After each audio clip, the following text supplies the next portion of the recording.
whatever works. I think it's a good idea to move in that direction. However, at least, it looks to me that, like something that might happen in 20 years, 30 years, because the military-industrial complex is not by itself. It's controlled by the industries outside, the ones who are making all this weaponry. And they are closely connected. And so how are you going to really separate the two and be able, to convince,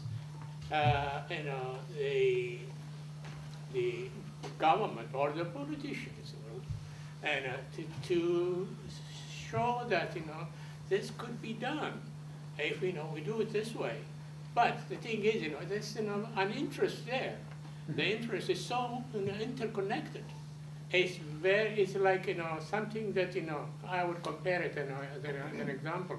A lion kills a prey, and you're taking it from the mouse. It would not let you do that. So here are some of the pieces to doing it. One is to work with labor unions to deprive that complex of its mass base. In other words, create another path for workers to have good industrial jobs that don't depend on military production, and essentially split off industrial workers who are in defense plants from supporting continued defense spending. Another is work on Congress. Ultimately, Congress decides. Congress appropriates the money.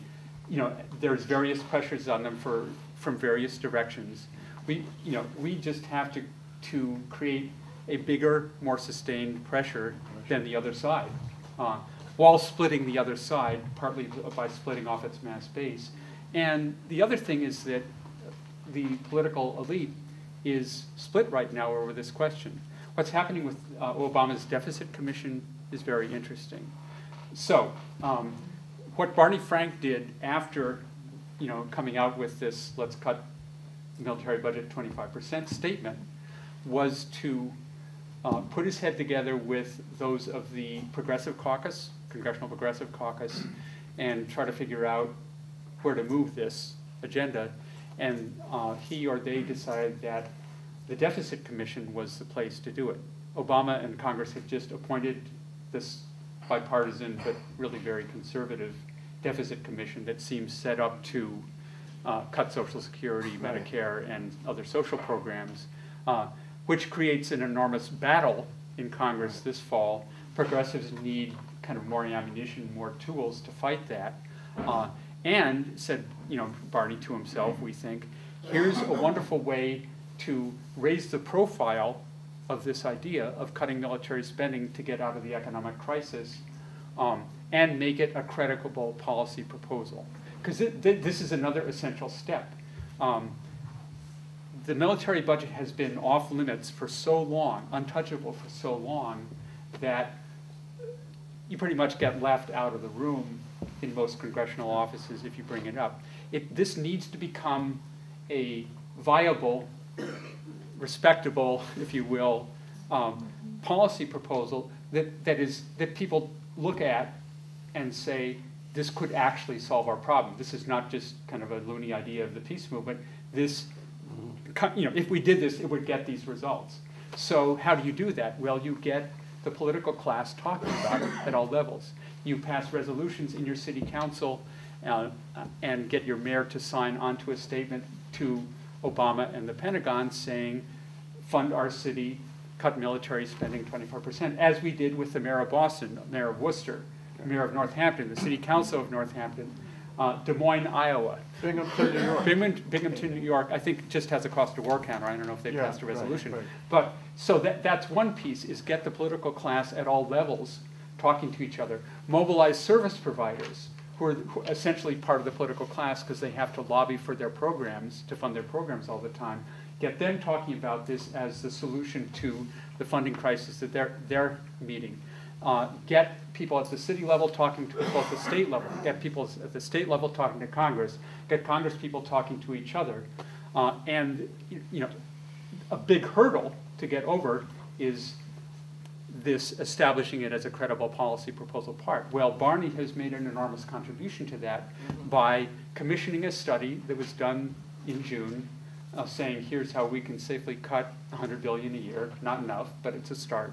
And then he and a couple of wonderful people, Carl Canetta, who used to be a staffer on the Hill, progressive staffer on military issues, Charles Knight from the think tank that did Barney's study, have been systematically working the press and the kind of Washington opinion makers to push this proposal forward. And the consequence was that Barney sent a Dear Colleague letter signed by 57 senators and reps to the Deficit Commission last week. The press was enormous. It got all kinds of coverage in kind of inside the Beltway press.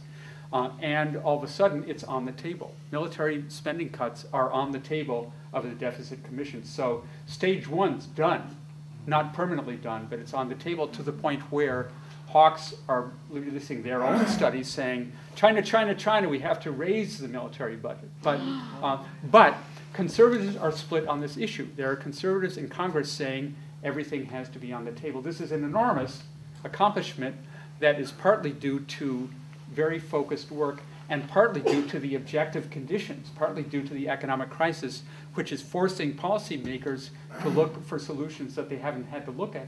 So basically, the reason why this can work is that we're in a crisis that we haven't been in before, where we have to choose between guns and butter. So that's why this is viable, and it's viable because that isn't going away anytime soon. About the China thing, I saw conservatives are trotting out that China has more men in uniform than we have. But so what? A percentage of their total population, they're still lower as a percentage of the total population than we are, and they're not spending nearly as much. So just to take that kind of number and throw it out there without really looking at it, what it really signifies, is a trick presentation that they're using. You know, it's always scare, scare, scare. And getting back to the Deficit Commission thing, I just read a labor notes thing where, and I'm disappointed in Obama because no one on that commission really depends on Social Security. That's the irony. Yeah.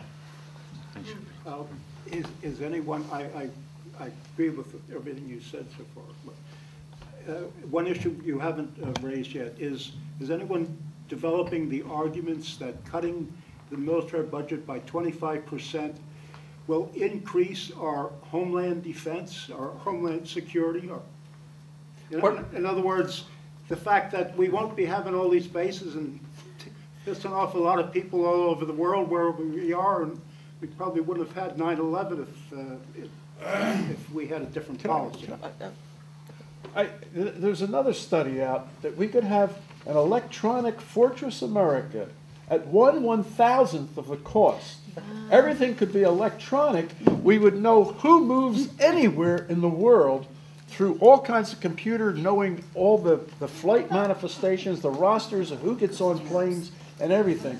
And Fortress, I think Pat Buchanan even threw this idea out, how much money we could save because we could have an electronic Fortress America. Nobody who could do us harm would very likely get in. And we could intercept them over there. Could we maybe hold the questions a little bit? Let the speaker have a chance here? Because he came a long way to talk to us. I mean, I know that you want the input, but I feel like we want to hear some of what you have to say. Thanks. Okay, His statement though first. Well, he can address that. there will be a moment of discipline.